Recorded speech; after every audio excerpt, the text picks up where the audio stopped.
तो बच्चों अभी हम लोग अपने BSED के लेक्चर को आगे बढ़ाते हैं और जैसा कि आप लोग को पता है कि BSED में बहुत सारे टॉपिक खत्म हो चुके, तो ये हमारा 9वां चैप्टर यानी 9वां यूनिट है जिसका नाम है इन्वायरमेंट, है ना बच्चा। इन्वायरमेंट से आपको 2 या 3 क्वेश्चन देखने को मिल सकते हैं, है ना।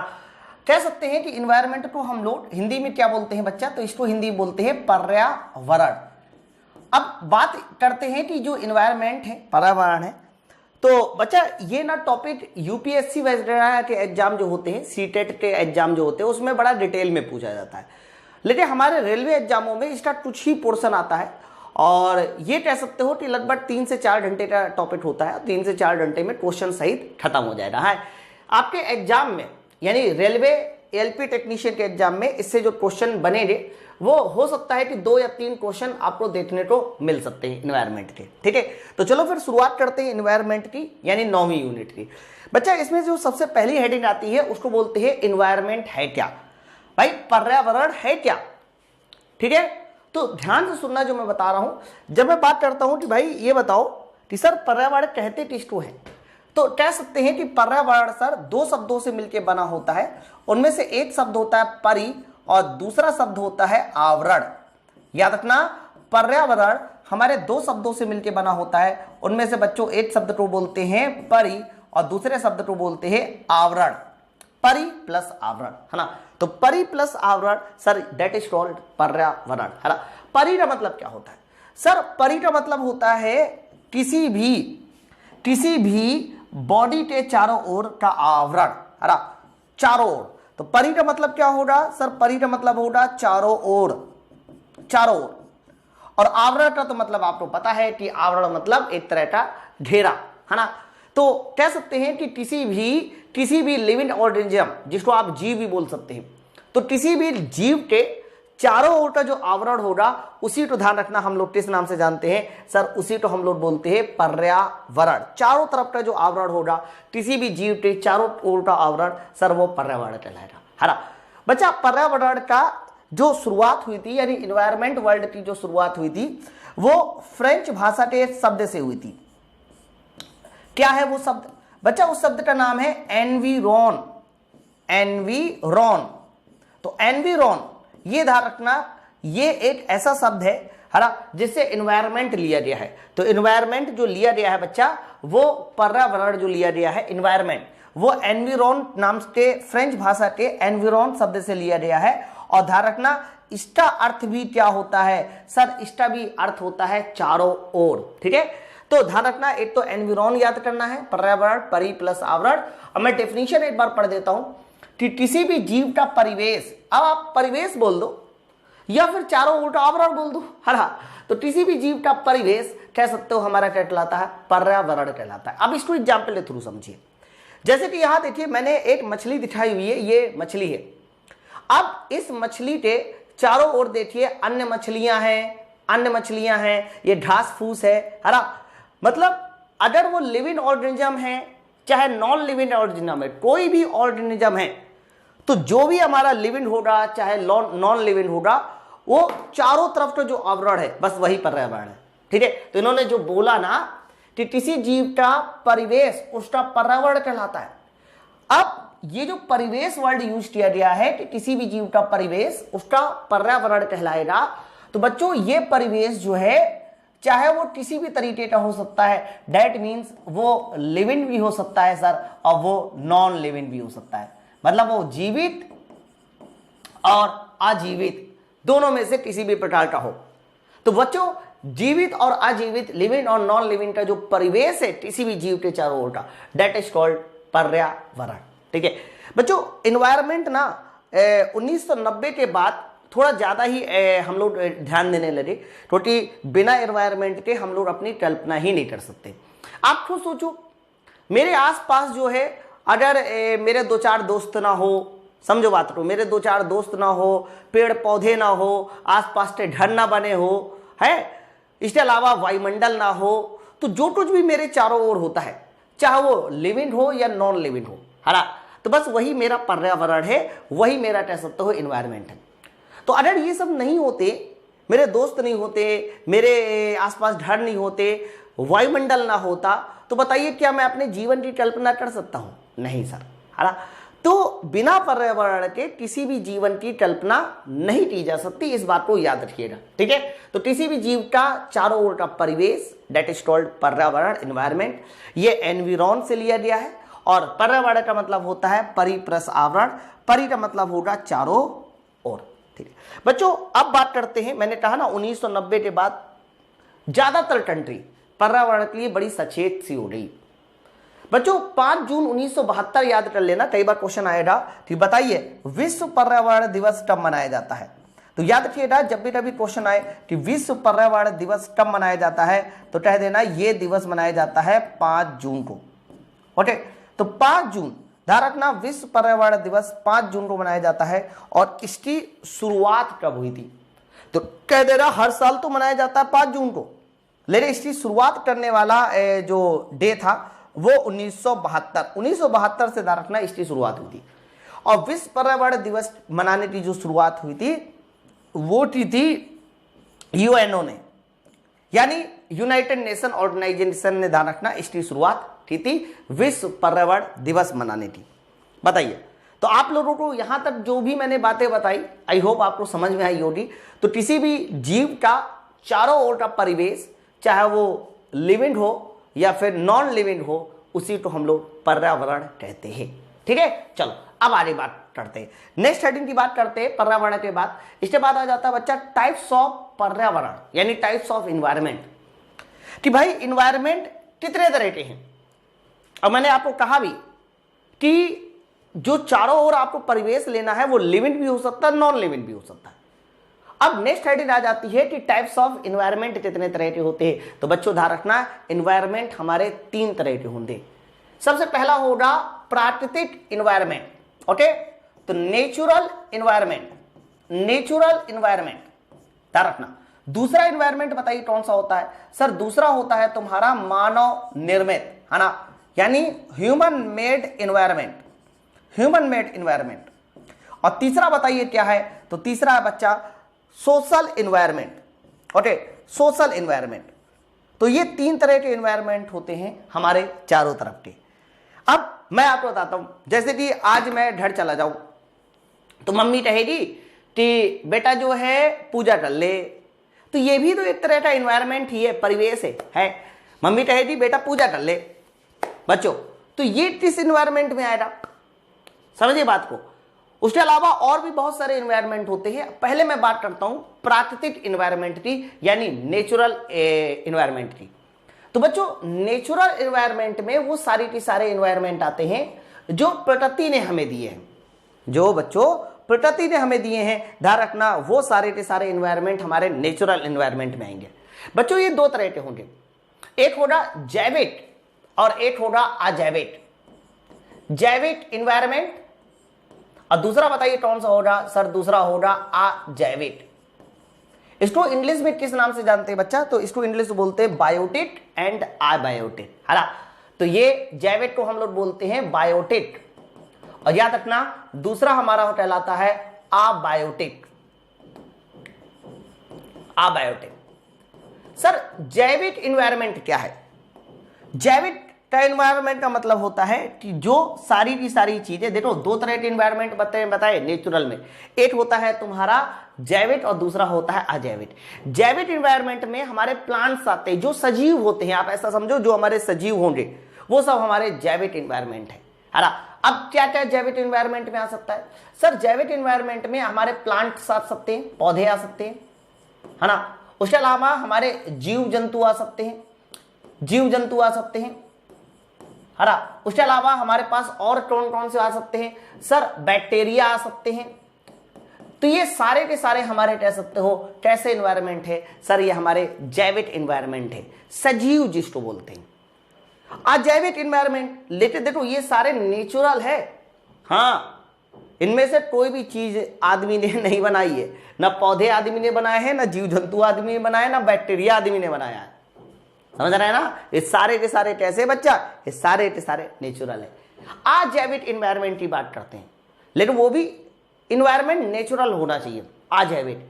अब बच्चों आप मुझे बताओ अजैविक इन्वायरमेंट क्या हो सकता है जो नेचुरल हो? तो बच्चों अजैविक इन्वायरमेंट में जो नेचुरल होता है बच्चा, उसमें से एक हो सकता है सूर्य, सूर्य का तापमान लिख लीजिए, सूर्य का तापमान ये हमारा अजैविक है। इसके अलावा हम कह सकते हैं ऊर्जा, इसके अलावा हम लोग क्या कह सकते हैं, सूर्य का तापमान हो गया, ऊर्जा हो गया, ये सब अजैविक है।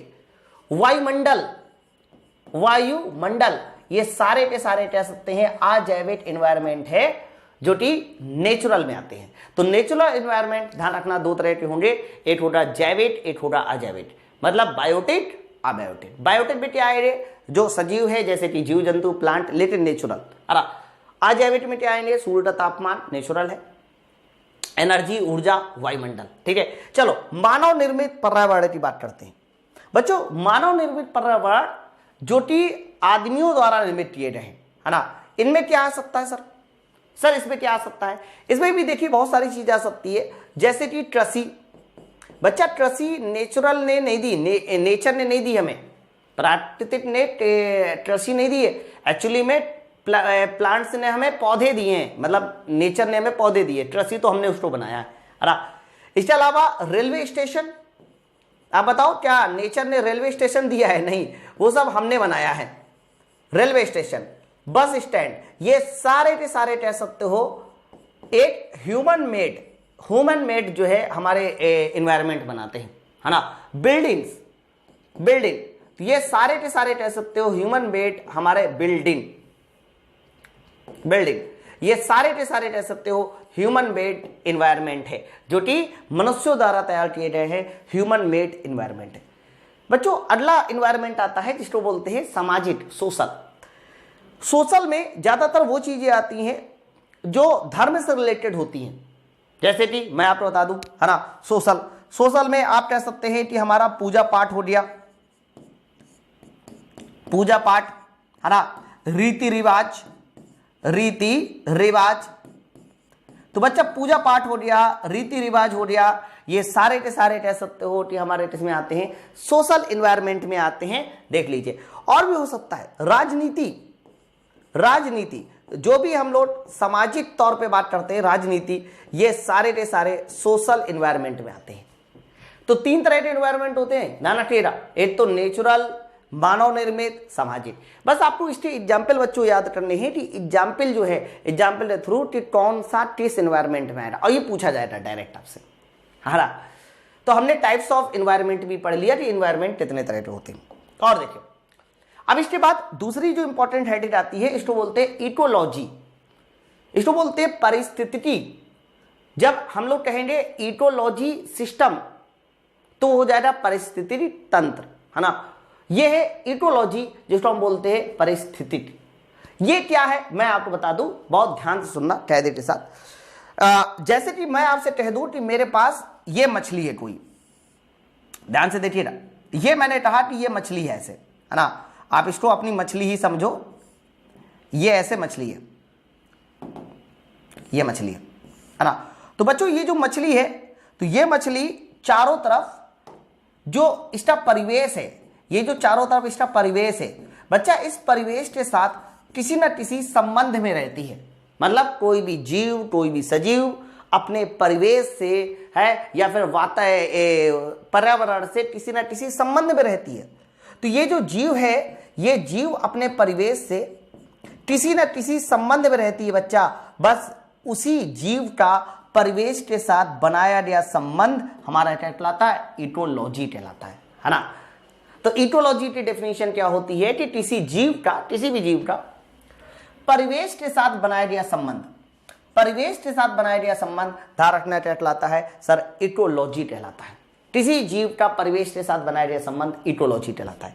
अब देखो इकोलॉजी में सबसे पहला पॉइंट यहां पर बहुत पूछा जाता है, बहुत ज्यादा इंपॉर्टेंट है कि इकोलॉजी वर्ड सबसे पहले किसने दिया, है ना। तो ध्यान रखना, अगर मैं इकोलॉजी वर्ड की बात करता हूं, इकोलॉजी शब्द की बात करता हूं कि बताइए इकोलॉजी शब्द सबसे पहले किसने दिया, तो इकोलॉजी शब्द सबसे पहले दिया था अर्नस्ट हेटले। अर्नस्ट हेटले बच्चा वो साइंटिस्ट था जिन्होंने सबसे पहले इकोलॉजी वर्ड दिया था, ध्यान रखिएगा। और ये कब दिया गया था, 1869 में, 1869। बच्चों अर्नेस्ट हेटले ये एक बायोलॉजिस्ट है और इनकी एक पुस्तक भी आई थी, बुक भी आई थी, जनरल मॉर्फोलॉजी ऑफ ऑर्गेनिज्म। आप इसको नोट डाउन कर लेना। इनकी एक बुक भी आई थी और उस बुक का बताइए नाम क्या था, तो कहना उस बुक का नाम था general morphology of organism.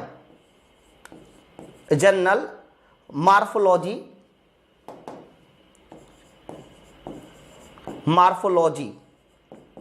Of organism. तो बच्चों ये जो बुक आई थी, इस बुक में ही सबसे पहले इटोलॉजी वर्ल्ड का जिक्र किया गया था। तो ध्यान रखिएगा, इटोलॉजी वर्ल्ड जो है वो सबसे पहले किसने दिया था, अर्नेस्ट हेटले ने दिया था सन 1869 में, है ना। और ध्यान रखिएगा इसकी बुक का नाम क्या था, जनरल मॉर्फोलॉजी और ऑफ ऑर्गेनिज्म।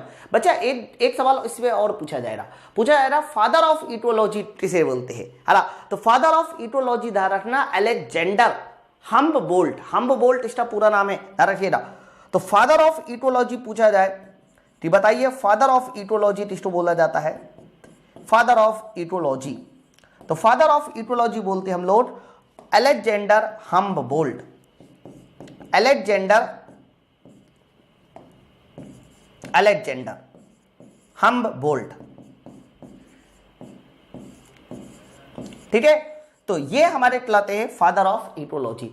एक चीज और आप लोग समझ लो बच्चा कि कई बार आप लोगों को किताब में इटोलॉजी वर्ड मिलेगा, कई बार हो सकता है इसकी स्पेलिंग ऑटियोलॉजी मिलेगा, OECOLOGI है ना। तो ये वर्ड भी मिल सकता है, तो उसमें कंफ्यूज मत होना, है ना। ये थोड़ा सा डिफरेंस है, बट आप ये याद रखो इटोलॉजी कहो या फिर ऑटियोलॉजी कहो, एक ही बात है। तो फादर ऑफ इटोलॉजी अगर पूछा जाए तो अलेक्जेंडर हम्बोल्ट बोलना है। बच्चा कई बार फादर ऑफ इंडियन इटोलॉजी बोला जाता है, तो रामदेव मिश्रा का नाम याद रखिएगा। रामदेव बाबा नहीं है, रामदेव मिश्रा का नाम याद रखिएगा, ये फादर ऑफ इंडियन इटोलॉजी है। तो जब भी कभी ये सवाल पूछा जाएगा कि बताइए फादर ऑफ इंडियन इटोलॉजी किसको बोलते हैं, फादर ऑफ इंडियन इटोलॉजी, तो कहना फादर ऑफ इंडियन इटोलॉजी कहलाते हैं सर रामदेव मिश्रा। देखो इन्वायरमेंट में बहुत सारा डेटा आपको याद करना पड़ेगा भाई, ये सब डेटा इंपॉर्टेंट है। तो इटोलॉजी वर्ल्ड देने वाले साइंटिस्ट का नाम था Ernst Haeckel. General morphology of organism ये पुस्तक में मिला था। Father of ethology Alexander Humboldt. और फादर ऑफ इंडियन इटोलॉजी ध्यान रखना, ये बताइए क्या होता है, तो फादर ऑफ इंडियन इटोलॉजी बोलते हैं हम लोग रामदेव मिश्रा को। इटोलॉजी है क्या सर, इटोलॉजी कुछ नहीं है, किसी भी जीव का परिवेश के साथ बनाया गया संबंध इटोलॉजी कहलाता है। लेकिन पर्यावरण क्या था, किसी भी जीव का चारों ओर का परिवेश, किसी जीव का चारों ओर का परिवेश वो सर पर्यावरण था। लेकिन उसी परिवेश के साथ बनाया गया संबंध सर इटोलॉजी है। इतना आसान है ना। चलो अब बात करते हैं हम लोग यहां पर लेवल ऑफ ऑर्गेनिज्म, बहुत इंपॉर्टेंट है ये लेवल ऑफ ऑर्गेनिज्म। आपने ये तो समझा दिया कि सर इटोलॉजी होता क्या है। सर इटोलॉजी का मतलब है कोई भी जीव अपने परिवेश के साथ कैसा संबंध बना रहा है, सर उसी को हम इटोलॉजी कहलाते हैं। डेफिनेशन याद रखिएगा। लेकिन जब हम लोग लेवल ऑफ ऑर्गेनिज्म की बात करते हैं कि कोई भी जीव किस तरीके से अपने परिवेश में रहता है और परिवेश में रहने के बाद कैसा संबंध बनाता है, उसके लिए हमें इकोलॉजी में level of aetiology level of organism पढ़ना होगा। अब आप लोग थोड़ा डायग्राम को गौर से देखिए, और ये डायग्राम में एक एक चीज मैंने एक्सप्लेन की है, मैं इसकी सारी डेफिनेशन भी बताऊंगा अभी। बच्चों सबसे पहले ऊपर वाले डायग्राम को देखिए। ऊपर वाले डायग्राम में आप देख पा रहे हैं कि सिर्फ एक मछली है। सिर्फ क्या है सर, एक मछली है। बच्चों जो एक मछली है उसको हम लोग इंडिविजुअल कहेंगे, या फिर हो सकता है कि इसको आप लोग सिर्फ जीव भी कह सकते हैं, मतलब ये कोई जीव है। और ये केवल बात मछली की नहीं भाई साहब, हो सकता है कि बात इंसान की भी हो सकती है। ये मछली के ना होते कबूतर की भी हो सकती है, ये मेढक की भी हो सकती है। तो मान लीजिए कोई एक जीव है, वो मैंने एक एग्जाम्पल ले लिया कि वो मछली है, हाँ, तो मछली के साथ मेढक भी हो सकता है। तो जब सिर्फ एक मछली होगी, तो हम लोग उसको किस नाम से जानेंगे सर, उसको बोला जाएगा इंडिविजुअल, यानी इंडिविजुअल हमारा एक मछली है ना। पॉपुलेशन का मतलब क्या होता है कि जब उसी तरीके की मछली, ध्यान से सुनिए ना, उसी तरीके की मछली जब संख्या में बहुत ज्यादा हो जाती है उसे पॉपुलेशन कहते हैं, या फिर आप बोले कि इसको बोलते हैं जनसंख्या। जब वर्ड आता है जनसंख्या, पॉपुलेशन, तो पॉपुलेशन का मतलब ये नहीं होता कि जैसे मैं कह दूं कि बताइए भारत की जनसंख्या कितनी है, तो आप कहते हो कि भाई 150 करोड़ है, तो 150 करोड़ का मतलब हम लोग आदमियों और औरतों की संख्या है काउंट कर रहे हैं। ऐसा थोड़ी ना है कि उसमें हमने चूहा, बिल्ली है, सियार, शेर सब काउंट कर लिया, नहीं।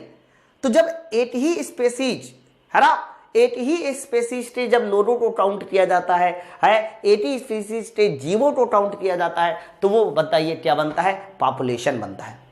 लेकिन पॉपुलेशन में ध्यान से सुन लेना, पॉपुलेशन में और इंडिविजुअल में सर दोनों में सजीव आते हैं, अर्थात इसमें जो है ना लिविंग चीज आएंगी, यानी इसमें भी हमारे सजीव आएंगे और इसमें भी सजीव आएंगे। डेट मीन्स ये भी जीव है और ये भी एक तरह के जीव है, जनसंख्या में भी जीव। कम्युनिटी, सर कम्युनिटी क्या होता है? कम्युनिटी को हम लोग हिंदी में बोलते हैं समुदाय। कम्युनिटी को हिंदी में क्या बोलते हैं सर? कम्युनिटी को हिंदी में बोलते हैं समुदाय। समुदाय का मतलब क्या होता है?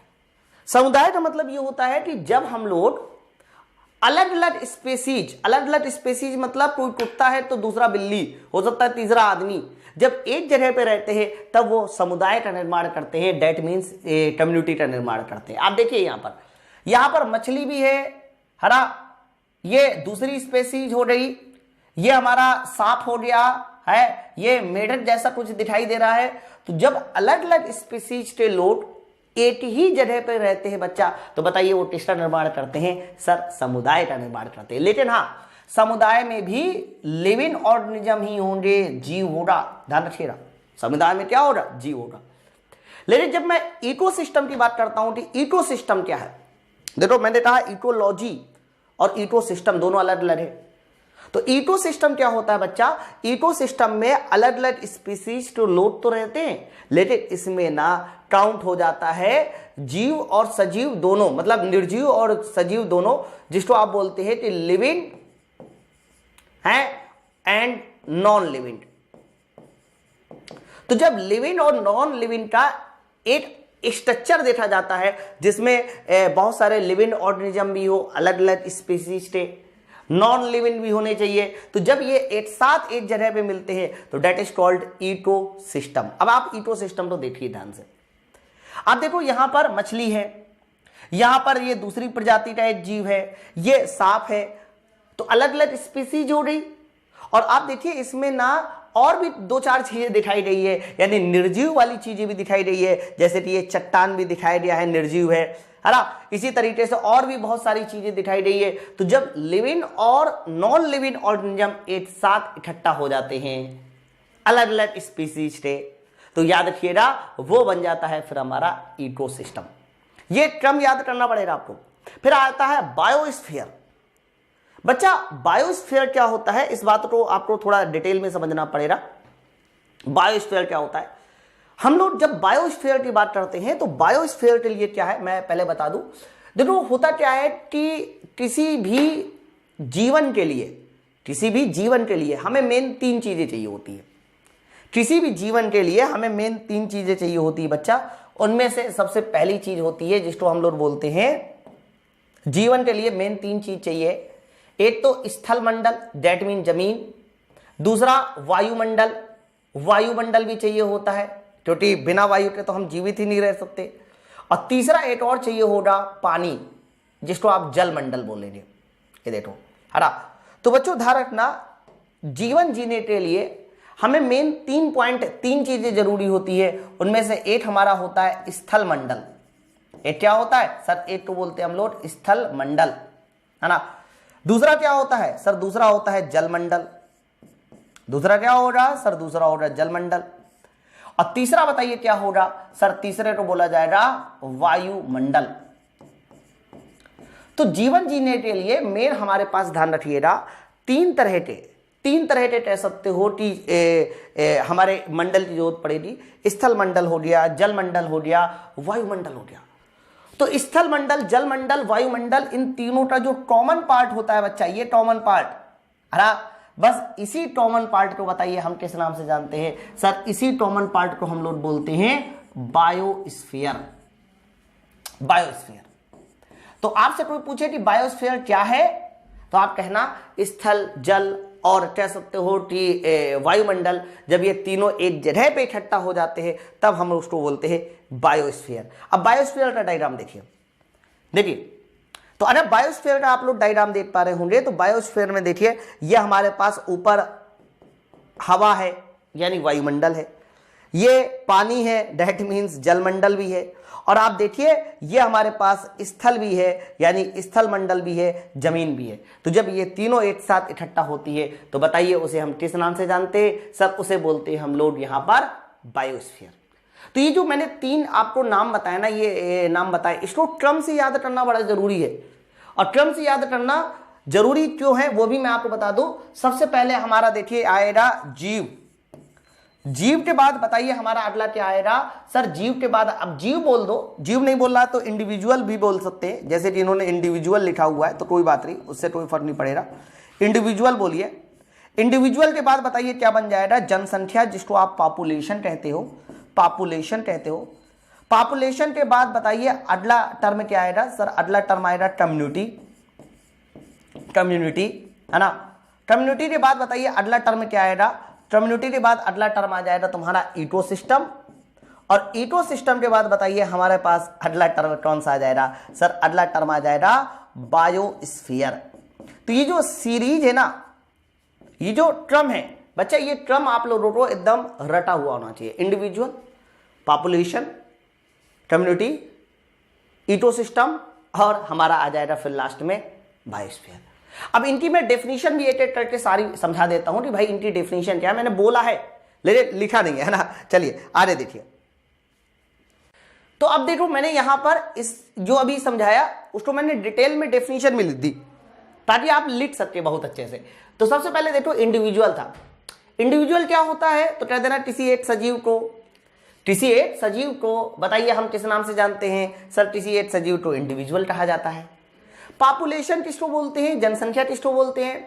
तो कहना एक ही प्रजाति के जीवों का समूह। ध्यान से सुनिएगा, एक ही प्रजाति, एक ही स्पेसीज होना चाहिए। डेफिनेशन आएगी एनवायरमेंट में, डेफिनेशन डायरेक्ट देता है। तो एक ही प्रजाति का के जीवों का समूह जो है वो क्या कहलाता है? सर वो कहलाता है पॉपुलेशन। जैसे देखो यहाँ एक मछली, यहाँ ढेर सारी मछली, एक ही जाति की होनी चाहिए, लेकिन है ना। कम्युनिटी क्या कहलाता है? सर कम्युनिटी का मतलब होता है एक ही स्थान पर विभिन्न प्रजाति का समूह। एक ही स्थान पर विभिन्न प्रजाति का समूह। जैसे देखिए ये मछली है, ये दूसरी टाइप के कुछ कीड़ा मकोड़ा दिखाई दे रहा है, ये सांप है, ये कुछ और है। तो एक ही स्थान पर विभिन्न प्रजाति का जो समूह होता है बच्चा, उसे हम लोग बोलते हैं कम्युनिटी। इकोसिस्टम क्या कहलाता है? जैविक और अजैविक घटक का समूह। देखो इन्होंने इकोसिस्टम की परिभाषा लिखी है जैविक। जैविक का मतलब हो गया जीवित। अब देखो यहां पर हमारे जीवित मछली वगैरह है ना, और अजैविक, अजैविक मतलब जैसे कि चट्टाने वगैरह हैं। तो जैविक और अजैविक घटकों का समूह, घटक का समूह। जैविक को बताइए इंग्लिश में क्या बोलते हैं? बायोटिक। और अजैविक को क्या बोलते हैं? अबायोटिक, है ना। तो बायोटिक और अबायोटिक कंपोनेंट्स का जो समूह होगा बच्चा, सर उसे बोला जाएगा इकोसिस्टम। ये हमारा इकोसिस्टम है बच्चा। इकोसिस्टम वर्ल्ड के बारे में कई बार पूछा जाता है, तो एक साइंटिस्ट का नाम आपको याद करना है, आर्थर टेंसल। ध्यान रखना ये एक साइंटिस्ट थे जिन्होंने सबसे पहले इकोसिस्टम वर्ल्ड को दिया था। तो कह देना इकोसिस्टम वर्ल्ड सबसे पहले किसने दिया था? तो इकोसिस्टम वर्ल्ड को सबसे पहले देने वाले साइंटिस्ट का नाम था आर्थर टेंसल, है ना। तो आर्थर टेंसल वो साइंटिस्ट थे जिन्होंने सबसे पहले इकोसिस्टम वर्ल्ड दिया था। फिर हमारे पास जब इकोसिस्टम आ जाएगा यानी उसमें जैविक और अजैविक दोनों आ जाएंगे, तो आता है फिर बायोस्फीयर। बच्चा बायोस्फीयर मैंने बताया पृथ्वी का वह हिस्सा होता है जहां जीवन संभव है। बहुत सिंपल सी परिभाषा लिखी, पृथ्वी का वह हिस्सा जहां जीवन संभव है बायोस्फीयर है। लेकिन ध्यान रखना जीवन वही संभव होगा जहां आपको स्थल मंडल मिलेगा, जल मंडल मिलेगा और वायुमंडल मिलेगा, है ना। तो जब ये तीनों चीजें एक साथ एक जगह पे मिलती है तो याद रखिएगा उसी को बताइए किस नाम से जानते हैं? बायोस्फीयर के नाम से जानते हैं, ठीक है ना। तो बच्चों ये जो डेफिनेशन है, ये डेफिनेशन एकदम क्लियर कर लो। और मैं एक और बात बता दूं, इंडिविजुअल से मिलकर हमेशा पॉपुलेशन बनेगा, इंडिविजुअल से मिलकर पॉपुलेशन। जब कई सारे इंडिविजुअल मिल जाएंगे तो पॉपुलेशन। फिर अलग अलग पॉपुलेशन, ध्यान से सुनिएगा, अलग अलग पॉपुलेशन वाले, जैसे कि कई सारी मछलियां, कई सारे मेढक, अलग अलग पॉपुलेशन वाले मिल जाएंगे तो क्या बनाएंगे? कम्युनिटी बनाएंगे। फिर कई सारी कम्युनिटी मिलकर इकोसिस्टम बनाएंगे, और कई सारे इकोसिस्टम मिलकर ध्यान रखना बायोस्फीयर का निर्माण करते हैं। तो ये भी आप लोगों को एकदम क्लियर कट होना चाहिए, ठीक है। तो डेफिनेशन एकदम क्लियर है। इंडिविजुअल, किसी एक सजीव को इंडिविजुअल कहेंगे। पॉपुलेशन, एक ही जाति के लोगों को, सजीवों को पॉपुलेशन कहेंगे। कम्युनिटी, अलग अलग जाति के समूह को कम्युनिटी कहेंगे। इकोसिस्टम, जैविक और अजैविक घटक का जो समूह होगा सर वो इकोसिस्टम कहलाएगा। या फिर आप इसको देखो, इकोलॉजी अलग था, याद कीजिए, और इकोसिस्टम अलग है। इकोलॉजी क्या था सर? इकोलॉजी था कि किसी जीव का परिवेश के साथ बनाया गया संबंध इकोलॉजी। लेकिन इकोसिस्टम क्या है सर? इकोसिस्टम होता है कि जैविक और अजैविक घटक का समूह इकोसिस्टम कहलाता है। बायोस्फीयर क्या है? बायोस्फीयर सिर्फ वह जगह, वह स्थान होता है जहां पर जीवन संभव होता है, अर्थात जहां पर स्थल मंडल, वायुमंडल और जल मंडल तीनों मिलते हैं सर, उसी को बोलते हैं बायोस्फीयर, है ना। ओके बच्चा, अब मैं आपको थोड़ा सा बायोस्फीयर के बारे में और डिटेल देता हूं। जैसे कि आप लोग यहां पर देख पा रहे होंगे कि बायोस्फीयर के बारे में फिर से डिटेल दिया इसलिए जा रहा है ताकि आप समझ सको। अब देखो, ये वाला जो डायग्राम मैंने दिखाया, इस डायग्राम में देखिए, सबसे पहले ये देखो, ये हमारा कौन सा मंडल है सर? है ये हमारा स्थल मंडल। आप देखो यार, लिथोस्फीयर, लिथोस्फीयर को ही हम लोग किस नाम से जानते हैं सर? इसी को बोला जाता है स्थल मंडल। लिथोस्फीयर मतलब स्थल मंडल, ये स्थल मंडल है। ओके, फिर हाइड्रोस्फीयर, सर हाइड्रोस्फीयर मतलब जलमंडल। ये हमारा कौन सा मंडल हो गया? जलमंडल हो गया। तो स्थल मंडल हो गया, जलमंडल हो गया, और ये बताइए एटमॉस्फेयर, यानी ये हमारा हो गया वायुमंडल। तो जिस जगह पर ये तीनों हमारे एक साथ मिलते हैं, बताइए, उसी को हम लोग किस नाम से जानते हैं? बायोस्फीयर के नाम से जानते हैं।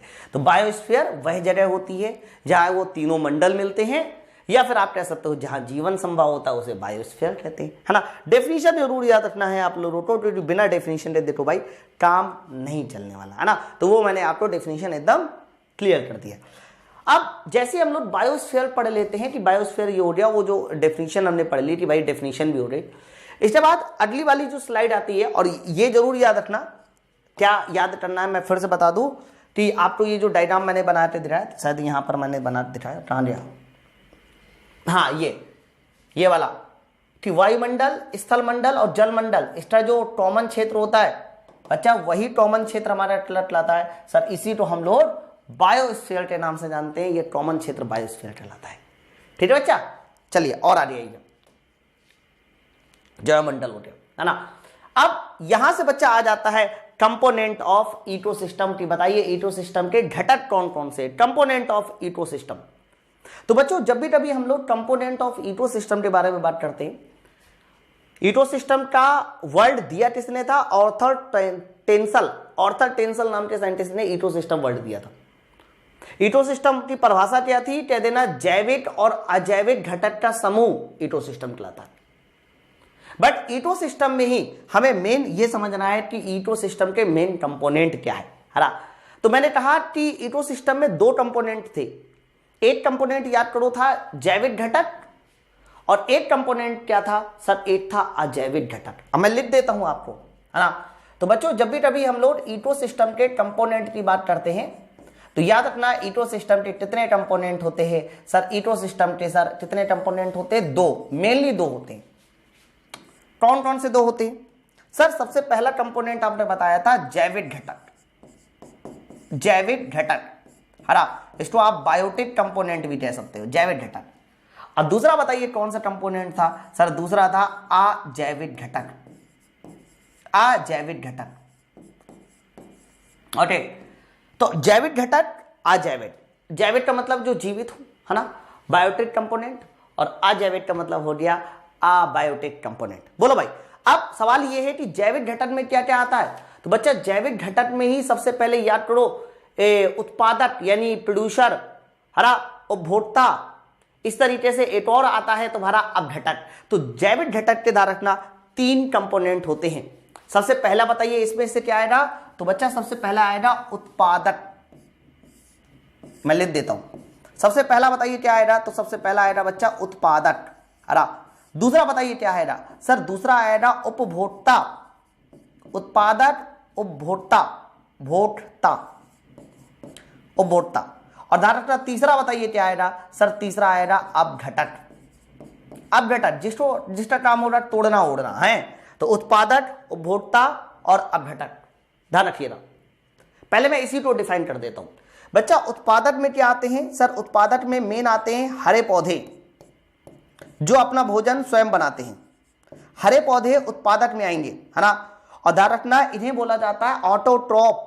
ऑटोट्रॉप का मतलब होता है परपोषी, ऑटोट्रॉप।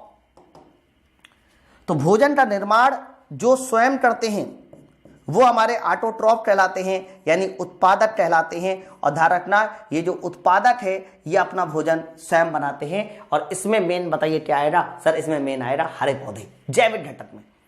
उपभोक्ता बच्चा, उपभोक्ता में क्या आते हैं जो उत्पादक पर आधारित होते हैं।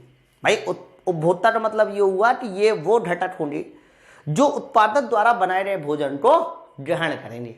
हाँ, अब देखो कैसे सर। उपभोक्ता में सबसे पहले ध्यान रखना प्राथमिक श्रेणी के यानी प्राथमिक उपभोक्ता, द्वितीयक उपभोक्ता और फिर इसके बाद आएगा बच्चा तृतीयक उपभोक्ता। तो ध्यान रखना इसमें अगर उपभोक्ता की बात करेंगे तो इसमें 3 तरह के उपभोक्ता बनेंगे। सबसे पहला बताइए कौन सा बनेगा। सबसे पहला बनेगा प्राथमिक उपभोक्ता, है ना। दूसरा बताइए क्या बनेगा उपभोक्ता, कंज्यूमर जिसको बोलते हैं, है ना, प्राइमरी कंज्यूमर। दूसरा बताइए क्या होगा सर। दूसरा होगा द्वितीयक उपभोक्ता, द्वितीयक उपभोक्ता। और तीसरे की बात करते हैं कि बताइए तीसरा क्या होगा सर। तीसरे को बोला जाएगा आपका प्राथमिक हो गया, द्वितीयक हो गया, तृतीयक उपभोक्ता।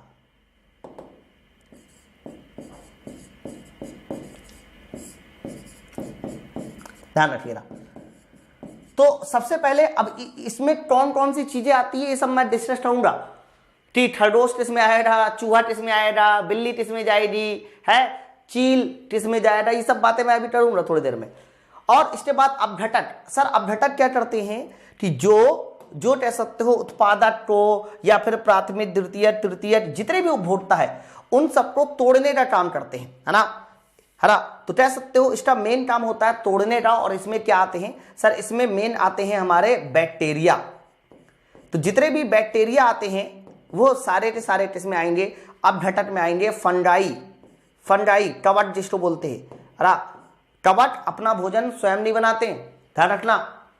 तो कवक जैसे कि मशरूम ये अपना भोजन स्वयं नहीं बनाते, तो ये कभी भी उत्पादक में नहीं आएंगे। तो फंडाई हो गया, बैक्टीरिया हो गया, ये सब किसमें आएंगे सर। ये सब अपघटक में आएंगे, है ना। ओके, तो पहले मैं आपको यहां पर ही डिफाइन कर दिया कि भाई जैविक घटक क्या होता है, दैट मीन्स बायोटिक कंपोनेंट क्या होते हैं। अब बताइए तुम्हारे पास क्या आ जाएगा सर। अब आ जाएगा तुम्हारे पास अबायोटिक कंपोनेंट, है ना। ये अबायोटिक कंपोनेंट। तो याद रखना ये जो अबायोटिक कंपोनेंट होते हैं ये भी 3 तरह के होते हैं। इसमें से एक होगा फिजिकल यानी भौतिक, फिर होगा ऑर्गेनिक और एक होगा इनऑर्गेनिक, ठीक है, कार्बनिक और अकार्बनिक। तो ध्यान रखना अजैविक घटक सर ये भी 3 तरह के होंगे, ये भी 3 तरह के होंगे। सबसे पहला बताइए नंबर कौन सा जाएगा। सबसे पहला नंबर जाएगा भौतिक घटक, फिजिकल कंपोनेंट। दूसरा जाएगा कार्बनिक घटक, कार्बनिक घटक। और याद रखना तीसरा जो घटक जाएगा सर वो जाएगा अकार्बनिक घटक।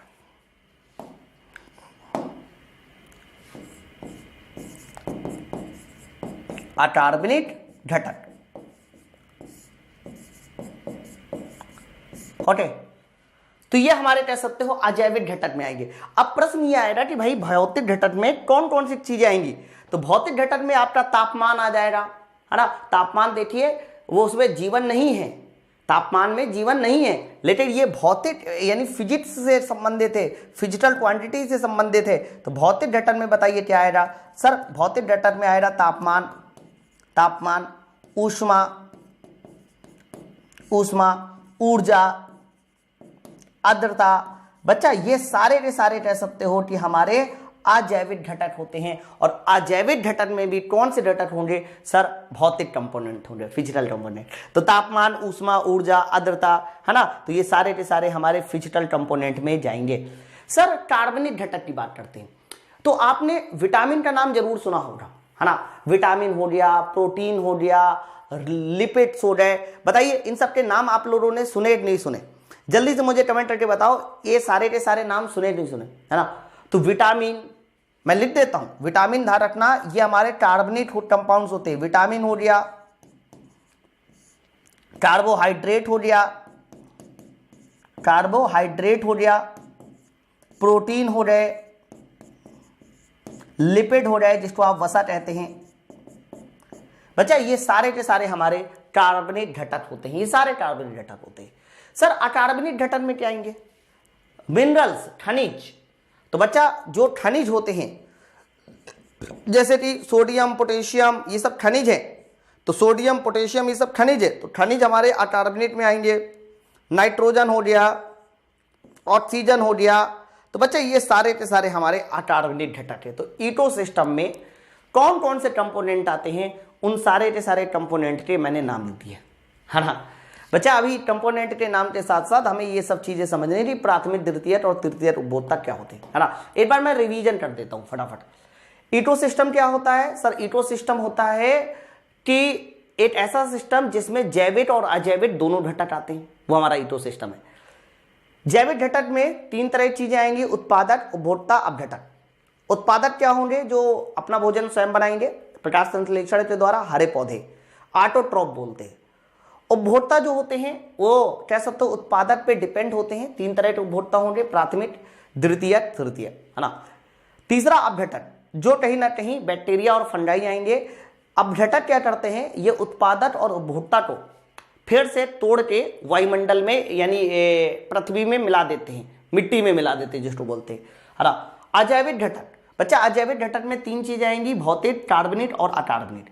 भौतिक घटक में तापमान, ऊष्मा, ऊर्जा, आर्द्रता। कार्बनिक घटक में विटामिन, कार्बोहाइड्रेट, प्रोटीन, वसा। अकार्बनिक घटक में खनिज, N2O2। ये सब हमारे कह सकते हो अकार्बनिक घटक होते हैं। इंग्लिश भी सुन लीजिए, फिजिकल, ऑर्गेनिक और इनऑर्गेनिक, है ना। अब बच्चा ये तो मैंने आपको बता दिया, बट इसके बारे में अब हमें डिटेल में समझना है।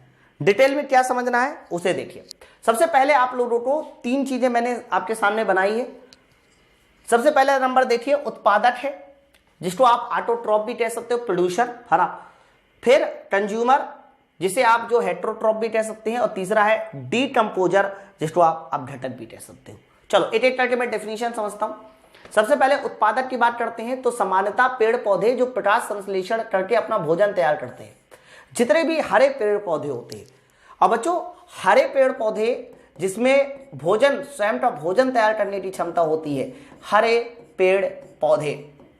तो बच्चा हरे पेड़ पौधे जो अपना भोजन स्वयं बनाते हैं वो सारे के सारे बताइए किसमें आते हैं सर, वो सारे के सारे आते हैं उत्पादक में, है ना।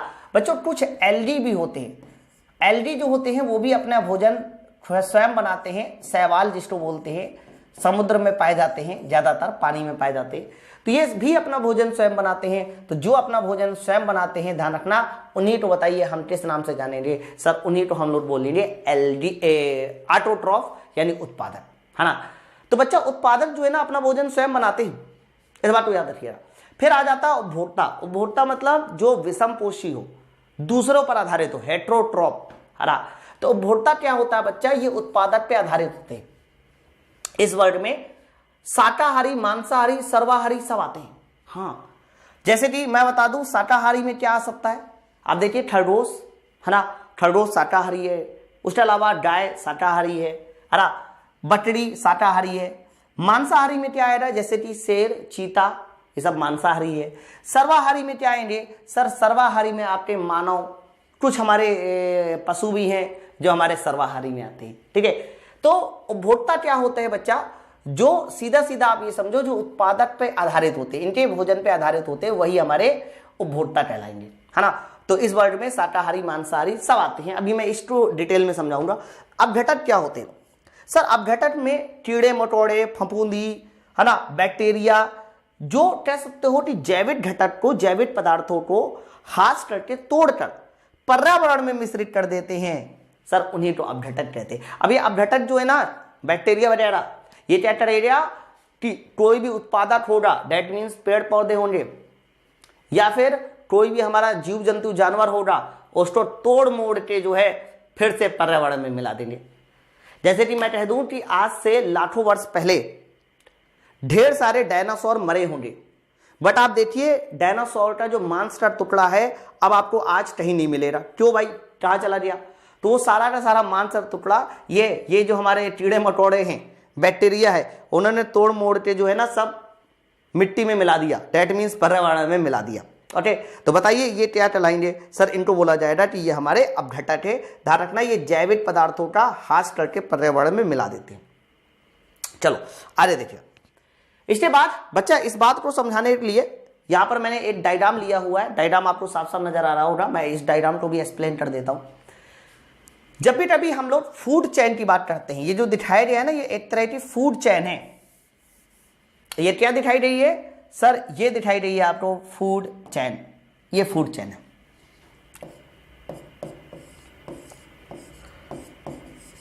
ये फूड चेन है ना। अब फूड चेन क्या होती है उस बात को समझो बच्चों। आप लोग डायग्राम में साफ साफ देख पा रहे होंगे। सबसे पहले आप लोगों को हरी घास दिखाई रही है। अरे ये हरी घास है बच्चों। जो हरी घास होगी उसे बोला जाएगा कि ये उत्पादक है। ये क्या है? प्रोड्यूसर, उत्पादक, है ना। उत्पादक को हमेशा कौन खाते हैं? तो कह देना उत्पादक को खाते हैं प्रथम श्रेणी के उपभोक्ता। प्रथम श्रेणी के उपभोक्ता बोलिए अब। तो प्रथम श्रेणी के जो उपभोक्ता होते हैं जो उत्पादक को खाएंगे, और प्रथम श्रेणी के उपभोक्ता में क्या आएंगे? जैसे कि टिड्ढा, है टिड्ढा हो गया, खरगोश हो गया, खरगोश हो गया, खरगोश के साथ साथ हमारा गाय हो गई, बकरी हो गई। तो गाय हो गया, बकरी हो गए, टिड्ढा हो गए, ठीक है, गाय बकरी, ये सब प्रथम श्रेणी के उपभोक्ता हैं। इनको बोला जाएगा कि ये सब क्या है सर? ये प्रथम श्रेणी के उपभोक्ता है। तो बच्चों जो प्रोड्यूसर होते हैं, उत्पादक होते हैं, उनको कौन खाते हैं? तो क्या ना, उनको खाते हैं प्रथम श्रेणी के उपभोक्ता। अब प्रथम श्रेणी के उपभोक्ता में बताइए कौन आएगा सर? आएंगे गाय, खरगोश, टिड्ढा, बकरी। फिर इसके बाद देखिए, प्रथम श्रेणी के उपभोक्ता को खाते हैं द्वितीय श्रेणी के उपभोक्ता। और द्वितीय श्रेणी के उपभोक्ता में बताइए क्या आएंगे? जैसे कि चूहा हो गया, चूहा तो बना ही है मान लो, हरा चूहा हो गया, सांप हो गया, सांप के साथ साथ भेड़िया हो गया, भेड़िया हो गया, हरा। तो चूहा, सांप, भेड़िया, ये सब हमारे द्वितीय श्रेणी के उपभोक्ता आएंगे, हरा। द्वितीय श्रेणी के, नहीं मिस्टेक हो रही यार डायग्राम में। ये द्वितीय श्रेणी में आएगा चूहा, चूहे के साथ सांप मत लिखिए रहे यहां पर, हरा, क्योंकि इन्होंने चौथी श्रेणी तक गया है। और इसमें हम लोग खरगोश कर लिया, इसमें चूहा कर लिया, चूहे के साथ साथ आप इसमें कर सकते हो, चलो चूहे रहने दीजिए अभी फिलहाल है। चूहे को कौन खाएगा सर? चूहे को खाएगा सांप। और सांप को बताइए कौन खाएगा? गिद्ध, यानी गिद्ध बोल दो, चील बोल दो, हरा। तो ये हमारा सेकेंड श्रेणी का उपभोक्ता हो गया, सेकेंड श्रेणी का। ये हमारा थर्ड श्रेणी का उपभोक्ता हो गया। और इसके बाद ये हमारा आ जाएगा फोर्थ श्रेणी का उपभोक्ता। ये हमारा किसमें आ जाएगा? फोर्थ श्रेणी का उपभोक्ता। तो आप लोगों को बस ये समझना है कि किस तरीके से उपभोक्ता का क्रम चलता है। प्रोड्यूसर एक ही है, प्रोड्यूसर एक ही है। और ये प्रथम श्रेणी, सेकेंड श्रेणी, थर्ड श्रेणी, फोर्थ श्रेणी।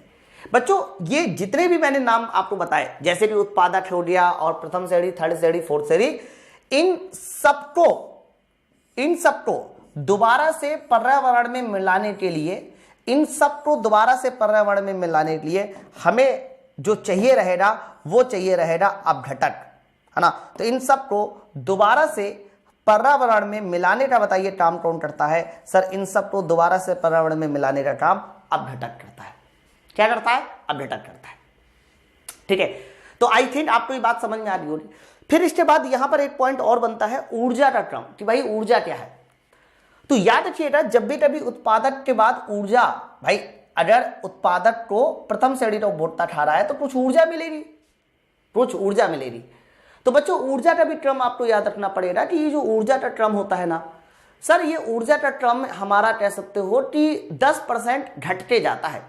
जैसे कि मान लीजिए कि उत्पादक के पास 8000 कैलोरी की ऊर्जा है या 10,000 कैलोरी की, मान लीजिए 10,000 कैलोरी की ऊर्जा है ना, तो प्रथम श्रेणी के पास जो जाएगी वो 8000 की जाएगी, सिर्फ 10% घटते जाएगा।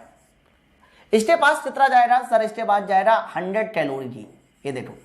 फिर इसके पास बताइए किस तरह जाएगा सर? इसके पास जाएगा 10% घटा के 10 कैलोरी। और फाइनली जो है इसके पास कितना जाएगा सर? इसके पास जाएगा 1 कैलोरी। ठीक है, तो इस क्रम में जो ऊर्जा का डिस्ट्रीब्यूशन होता है वो याद रखिएगा 10% घट के होता है। अरे यार 10,000 कैलोरी है तो यहाँ 8,000 या 100 या 10 और यहाँ पर 10% घटेगा। ठीक है, तो उत्पादक प्रथम श्रेणी, सेकेंड श्रेणी, थर्ड श्रेणी, फोर्थ श्रेणी। हो सकता है कि कहीं पर आपको फोर्थ श्रेणी ना मिले, थर्ड श्रेणी तक ही जाए, तो कंफ्यूज मत होना, उससे फर्क नहीं पड़ेगा। हाँ चलो और देखिए, ये लीजिए यहां पर देखिए, यहां पर अब आपको ना इसको बोलते हैं इकोलॉजिकल पिरामिड, इसको बोलते हैं इकोलॉजिकल पिरामिड। इनको भी उसी तरीके से दिखाया गया है, आप साफ साफ देख पा रहे होंगे। अब देखो यहां पर जो है ना सांप को द्वितीय श्रेणी बोला गया, उससे आप कंफ्यूज मत होइए। मैंने पहले भी कहा, हो सकता है कि आपको सिर्फ तृतीय श्रेणी तक ही बताया गया, मैंने भी तृतीय श्रेणी तक बताया है, तो बीच में अगर कोई एक छूट जाता है तो उससे कंफ्यूज नहीं होना है आपको। उत्पादक, प्राथमिक, द्वितीय, तृतीय, कोई दिक्कत नहीं है ना बच्चों। उत्पादक में बताइए कौन जाएगा सर? उत्पादक में जाएगा हरे पौधे, हरे पौधे। फिर इसके बाद बताइए ये खरगोश हो गया प्राथमिक उपभोक्ता, ये द्वितीय उपभोक्ता में सांप मान लिया है ना, कोई दिक्कत नहीं, सांप है। तृतीय उपभोक्ता में बताइए चील आ जाएगा। लेकिन इन सबको दोबारा से पर्यावरण में मिलाने का काम बताइए कौन करता है सर? अपघटक करता है। अपघटक जो है चाहे वो प्रोड्यूसर हो, उपभोक्ता हो, दोबारा से पर्यावरण में मिलाने का काम अपघटक करेगा, है ना। चलो आगे बढ़ते हैं, ग्रीन हाउस इफेक्ट। ओके बच्चा, आज के लेक्चर को हम लोग यहीं तक रखेंगे। एनर्जी का टर्म भी आप सबको क्लियर हो गया होगा कि एनर्जी किस तरह से डिस्ट्रीब्यूट होगी। 10%, यहाँ लिखा भी है छोटा सा, शायद यहाँ देखो 100%, यहाँ लिखा था 100%, है ना। फिर यहाँ जाएगा 10%, फिर यहाँ जाएगा 8%, तो यहाँ हो जाएगा 0.1%। ये एनर्जी का टर्म होता है।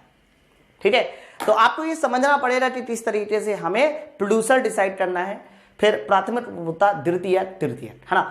तो बच्चों आज के लेक्चर को हम लोग यहीं एंड करते हैं। अभी एनवायरनमेंट में अभी और भी बहुत सारी चीजें बाकी हैं, है ना, धीरे धीरे मैं उनको भी खत्म करूंगा। चलो फिर मिलते हैं हम लोग नेक्स्ट लेक्चर में। सारे के सारे बच्चे जरूर कमेंट करके बताएं इतनी जो बातें मैंने आपको एनवायरनमेंट के बारे में बताई, ये बात आपको समझ में आई कि नहीं। बगल में रेटिंग वाला ऑप्शन है, रेटिंग जरूर कीजिए कि आपको क्लास कैसे लगी। ओके, मिलते हैं नेक्स्ट वीडियो में। Thank you very much.